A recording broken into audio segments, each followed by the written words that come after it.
Robert G. Hansen. I was AMS third class, structural mechanic, and I was a plane captain most of the time while I was in the Navy. And then I got transferred to VA 82, which was already deployed on the America in the Mediterranean. It was 1971. Came up through orders. You knew that.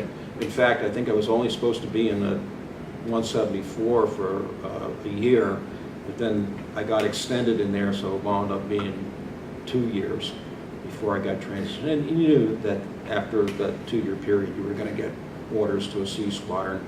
And fortunately, a lot of the people, the pilots, and the guys that I worked with in the line division over there went to that squadron too, so I knew them.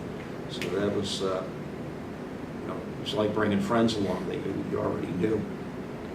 Had to fly from the base in New Jersey, stopped in Rota, Spain for a couple of days until the next plane could take me onward.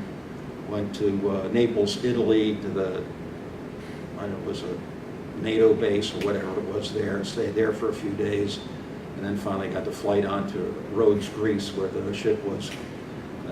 So I got on board the America for the first time. Huge ship. You always have to have somebody show you around the first week or so to find out where you are and see how things operate.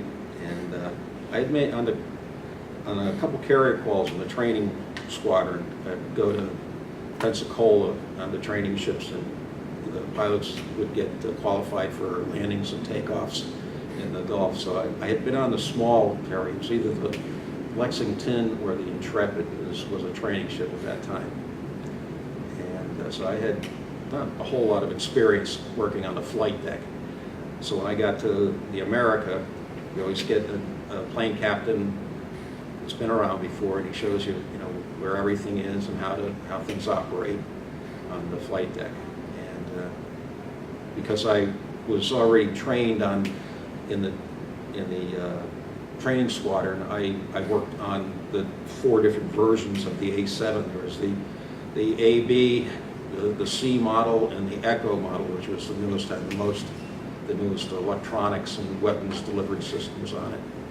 So when I got to the A82, the A7E that they had engine problems with the TF41 engine. So they transitioned from the E models back to the Cs, which had the older engine but the newer electronics, and I had worked on them all, so they were very happy to have me there because I was qualified on all of those airplanes. So when we got back to in December, we left the Med, got to only a few base reports in the Mediterranean because they had already been there half of the cruise. Returned and went back to our base, had a stand-down period at Cecil Field,